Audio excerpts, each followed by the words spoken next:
ভারতীয় অর্থনীতির ১২টা বাজতে শুরু করেছে। দর্শক, এই কথা বেশ কয়েকবার বলেছি। ভারতীয় পত্রপত্রিকায় উঠেছে, বিভিন্ন গণমাধ্যমে উঠেছে। এখন নিউ ইয়র্ক টাইমস বিশ্বের অন্যতম শক্তিশালী গণমাধ্যম। নিউ ইয়র্ক টাইমস তারা বলছে যে প্রেসিডেন্ট ডোনাল্ড ট্রাম্প যুক্তরাষ্ট্রে রপ্তানি করা ভারতীয় পণ্যে মোট ৫০% শুল্ক আরোপ করেছেন। এতে ভারতের কি ধরনের ক্ষতি হতে পারে তা নিয়ে মার্কিন প্রভাবশালী দৈনিক নিউ ইয়র্ক টাইমসে লিখেছেন অ্যালেক্স ট্রাভেলি। ৮ই আগস্ট লেখাটি অনলাইনে প্রকাশিত হয়। তাতে বলা হচ্ছে, ভারতের অর্থনীতির বড় একটা অংশ ভয়াবহ এক পরিস্থিতির মুখে পড়েছে। ভারতের রপ্তানি পণ্যের উপর প্রেসিডেন্ট ডোনাল্ড ট্রাম্পের ঘোষিত মোট ৫০% ২৭ আগস্ট থেকে কার্যকর হচ্ছে। যেসব ব্যবসা এতদিন টিকে ছিল, যুক্তরাষ্ট্র থেকে ক্রয়াদেশ কমে যাওয়ায় সেগুলো দ্রুতই বন্ধ হয়ে যেতে পারে। খেয়াল করেন, ভারতের সবচেয়ে বড় রাজ্য উত্তরপ্রদেশে ভাদোহী এলাকার কার্পেট নির্মাতা প্রতিষ্ঠানের মালিক ইশতিয়াক আহমেদ খান বলেছেন, ২৫% শুল্কে আমরা হতবাক হয়েছিলাম।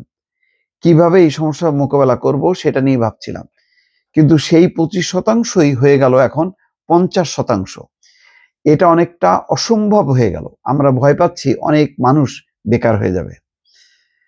ভারতে কার্পেট একটা বড় ব্যবসা, মোট উৎপাদনের ৯৮%ই বিদেশে রপ্তানি হয়। চিন্তা করেন, তার মানে তাদের কার্পেট শিল্পের ৯৮%ই হচ্ছে বিদেশে রপ্তানি হয়। হাতে তৈরি কার্পেটই এই বাণিজ্যের বড় অংশ। আর পারস্য ধাঁচের হাতে বোনা গালিচা সবচেয়ে দামি। বিগত কয়েক বছরে প্রায় ৬০% কার্পেটই যুক্তরাষ্ট্রে রপ্তানি হয়েছে। মার্কিন আমদানিকারকদের ক্ষেত্রে আগে $৫০০ দামের গালিচায় $১২৫ শুল্ক যোগ হতো। এখন সেটা দ্বিগুণ, $২৫০ হতে পারে। ভাদোহী উত্তর ভারতের কার্পেট তৈরির মূল কেন্দ্র। এখানে ইশতিয়াকের মালিকানাধীন আজাজ কার্পেটসের মতো শত শত, এমনকি হাজারো কার্পেট প্রস্তুতকারক প্রতিষ্ঠান রয়েছে। এসব প্রতিষ্ঠান সামান্য লাভ করে টিকে আছে, তাই তাদের পক্ষে মার্কিন ক্রেতাদের উপর পড়া এত বড় শুল্কের চাপ নিজেদের কাঁধে নেওয়া সম্ভব না। এই শিল্পের রপ্তানি উন্নয়ন পরিষদের নেতৃত্ব দেয়া ইশতিয়াক হিসাব অঞ্চলের প্রায় ২৫ লাখ মানুষ চরম দারিদ্র অবস্থায় পড়ে যেতে পারে। মানে তার হিসাব, ইশতিয়াকের হিসাব হচ্ছে, এর ফলে যে কার্পেট শিল্পটা বন্ধ হয়ে যাবে, তাহলে ২৫ লাখ মানুষ চরম দারিদ্র সীমার মধ্যে পড়বে। মার্কিন শুল্কের কারণে আরো যেসব খাত বড় ধরনের ধাক্কার মুখে পড়তে পারে, সেগুলোর মধ্যে রয়েছে বস্ত্র এবং পোশাক, মাছ, বিশেষ করে চিংড়ি এবং আসবাব। এগুলো ভারতের সবচেয়ে দামি খাত না হলেও এসব খাতে লাখ লাখ মানুষ কাজ করে। সংকটের সময় এগুলোর উপার্জিত শত শত কোটি ডলার ভারতের আর্থিক অবস্থাকে শক্ত রেখেছে।